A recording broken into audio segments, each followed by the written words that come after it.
శ్రీమన్మహాభారతము 866వ రోజు. ఓం అస్మద్గురుభ్యో నమః. నారాయణం నమస్కృత్య నరం చైవ నరోత్తమం దేవీం సరస్వతీం వ్యాసం తతో జయం ఉదీరయేత్. శ్రీమన్మహాభారతము 3వ పర్వము, వనపర్వము లేదా అరణ్య పర్వము. అందులో 55వ అధ్యాయము. సూత మహానుభావుడు శౌనకాది మహర్షులందరికీ ప్రవచనం చేస్తూ ఈ రకంగా చెబుతూ ఉన్నాడు. ఓ మహర్షులారా, వైశంపాయన మహర్షి జనమేజయ మహారాజుకు శ్రీమన్మహాభారతాన్ని ఉపదేశం చేస్తూ ఇలా చెబుతూ ఉన్నాడు. ఓ రాజా, బృహదస్వ మహర్షి ధర్మరాజుకు నలదమయంతుల వృత్తాంతాన్ని తెలియచేస్తూ ఈ రకంగా అంటూ ఉన్నాడు. ఓ ధర్మజ, నలుడిని దేవేంద్రుడు ఈ రకంగా అడుగుతూ ఉన్నాడు.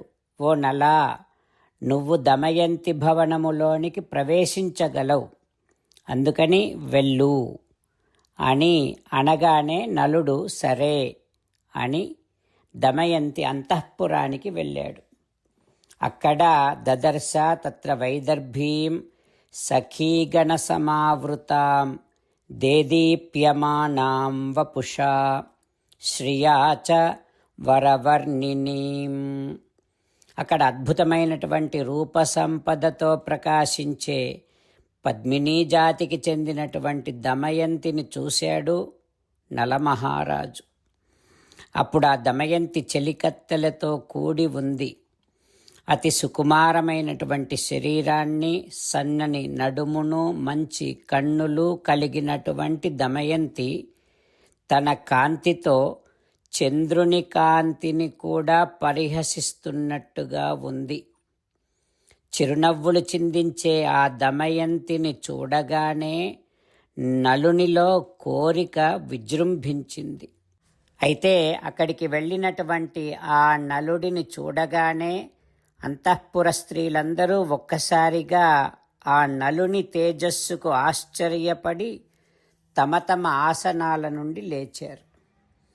అంతఃపుర కాంతలందరూ నలుణ్ణి చూచి ఆశ్చర్యముతో, సంతోషముతో అందరూ నలుడిని ప్రశంసించారు. నలునితో సంభాషించలేకపోయారు, కానీ మనస్సులతో మాత్రం గౌరవించారు.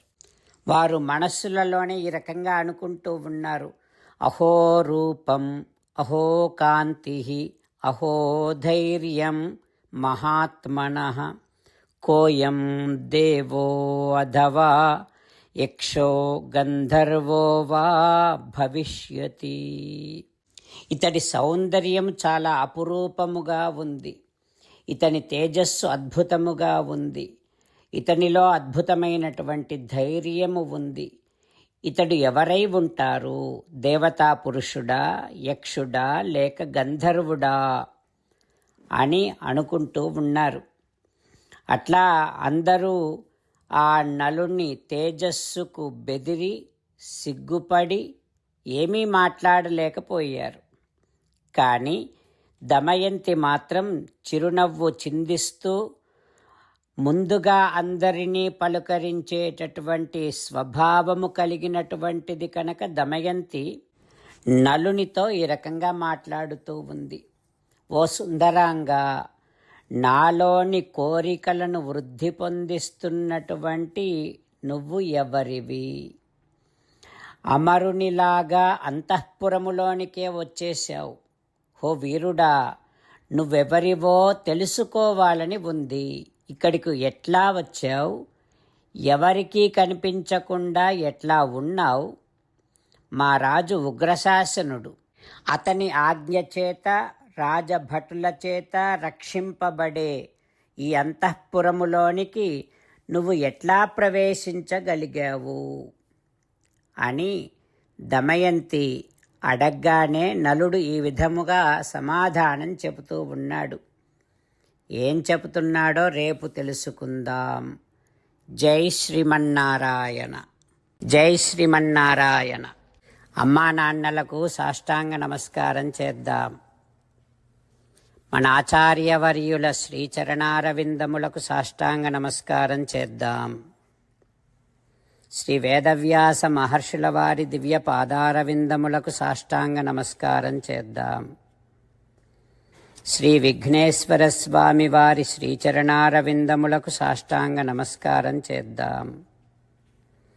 శ్రీమన్మహాభారత గ్రంథరాజమునకు శిరస్సు వంచి నమస్కరిద్దాం. శ్రీకృష్ణ భగవానుని శ్రీచరణారవిందములకు సాష్టాంగ నమస్కారం చేద్దాం. మన హృదయ మందిరములోనే అంతర్యామిగా వేంచేసి ఉన్నటువంటి శ్రీమన్నారాయణుడిని సేవిస్తూ మనని మనము స్వామికి సమర్పించుకుంటున్నామనే భావనాపూర్వకముగా సాష్టాంగ నమస్కారము చేస్తూ స్వామి నామ సంకీర్తన చేద్దాం. శ్రీమన్నారాయణ నారాయణ నారాయణ శ్రీమన్నారాయణ నారాయణ నారాయణ. శ్రీమన్నారాయణుడే శ్రీకృష్ణ భగవానుడిగా వచ్చి మనందరికీ భగవద్గీతను ఇచ్చి మనందరినీ ఒక 8 పనులు చేయమని చెబుతూ ఉన్నాడు. అందుకని భగవన్ తప్పకుండా చేస్తామంటూ మనం ప్రతిరోజు ఈ రకంగా మాట ఇద్దాం. హో శ్రీమన్నారాయణ కరిష్యే వచనం తవ సర్వం శ్రీకృష్ణార్పణమస్తు. జై శ్రీమన్నారాయణ. జై శ్రీమన్నారాయణ. భక్తులకు ప్రత్యేకమైనటువంటి విజ్ఞాపన. మీకు అన్ని విషయాలలో వెంటనే మంచి ఫలితాలు రావాలి అనంటే ప్రతిరోజు 1 నిమిషం వెచ్చించి నారాయణాస్త్రాన్ని చదవండి. ఇక మీకు తిరిగే ఉండదు. నారాయణాస్త్రాన్ని పొందడానికి మీరేం చేయాలంటే నారాయణాస్త్రం అనే వెబ్సైట్కి వెళ్ళి మీ పేరు మీ ఈమెయిల్ ఇస్తే మీ ఈమెయిల్కి నారాయణాస్త్రం PDF వస్తుంది. అందులో ఒక రామాయణ శ్లోకం, ఒక గీతా శ్లోకం, ఒక విష్ణునామం ఉంటాయి. ఆ 3 కలిపి నారాయణాస్త్రం అంటాం. ప్రతి ఒక్కరికి వేరువేరు శ్లోకాలను ఇస్తున్నాం. ఆ రకంగా ఎవరి శ్లోకాన్ని వారు ప్రతిరోజు తప్పనిసరిగా చదవటం వలన ప్రతిరోజు ప్రతి 24,000 భక్తులతో ఒకసారి సంపూర్ణ రామాయణ పారాయణ, 33 సార్లు శ్రీమద్ భగవద్గీత పారాయణ, 24 సార్లు శ్రీ విష్ణు సహస్రనామ స్తోత్ర పారాయణ జరుగుతుంది. ప్రతి ఒక్కరికి అంతటి విశేష ఫలితము ప్రతిరోజు లభిస్తుంది. అందుకని మీరు మీ కుటుంబ సభ్యులు అందరూ ఒక్కొక్కరు ఒక్కొక్క నారాయణాస్త్రాన్ని వెంటనే పొందండి. జై శ్రీమన్నారాయణ. శ్రీమద్ భగవద్గీత సారాంశముగా 18వ అధ్యాయములో 65 నుంచి 69 శ్లోకముల ద్వారా శ్రీకృష్ణ భగవానుడు మనందరినీ ఒక 8 పనులు చేయమని చెబుతూ పరమాత్మ ఈ రకంగా అంటూ ఉన్నాడు. ఎవరెవరైతే నేను చెప్పిన ఈ 8 పనులు చేస్తారో వారందరూ నాకు చాలా ఇష్టమైన వారవుతారు. అప్పుడు వారిని నేను సకల పాపముల నుండి సకల దుఃఖముల నుండి విముక్తులను చేసి నా అంతటి వారిగా చేసుకుంటా, తరగని ఆనందాన్ని అనుభవింపచేస్తా. నిజమే చెబుతున్నా, ప్రమాణము చేసి చెబుతున్నా అంటూ సాక్షాత్తుగా దేవదేవుడైన శ్రీమన్నారాయణుడైన శ్రీకృష్ణ భగవానుడే మనను ఈ 8 పనులు చేయమని చెబుతూ ఉన్నాడు కనుక హో శ్రీమన్నారాయణ కరిష్యే వచనం తవ, తప్పకుండా చేస్తా, నువ్వు చెప్పినట్టే చేస్తా అంటూ మనం ప్రతిరోజు దేవదేవుడైన శ్రీమన్నారాయణుడికి ఈ రకంగా మాట ఇద్దాం. హో శ్రీమన్నారాయణ, నువ్వు చెప్పినట్టే నేను నిన్నే సంతతము ధ్యానము చేస్తూ ఉంటా. హో శ్రీమన్నారాయణ, నువ్వు చెప్పినట్టే నేను నీ భక్తుడిగానే ఉంటా. హో శ్రీమన్నారాయణ, నువ్వు చెయ్యమన్నట్టే నేను నా విధులను కర్తవ్యాలను నీ సేవగా నీ తృప్తి కోసమనే సక్రమంగా నిర్వర్తిస్తూ ఉంటా. హో శ్రీమన్నారాయణ, నువ్వు చెప్పినట్టే నేను నీవాడిని అనే మహావిశ్వాసాన్ని సంతతము కలిగి ఉంటూ నా హృదయములో నీకే నమస్కరిస్తూ ఉంటా. హో శ్రీమన్నారాయణ, మామేకం శరణం వ్రజ, నన్నొక్కడిని మాత్రమే శరణు వేడుకో అని నువ్వే అన్నావు కనుక నేను నిన్ను ఒక్కడిని మాత్రమే శరణు వేడుకుంటా.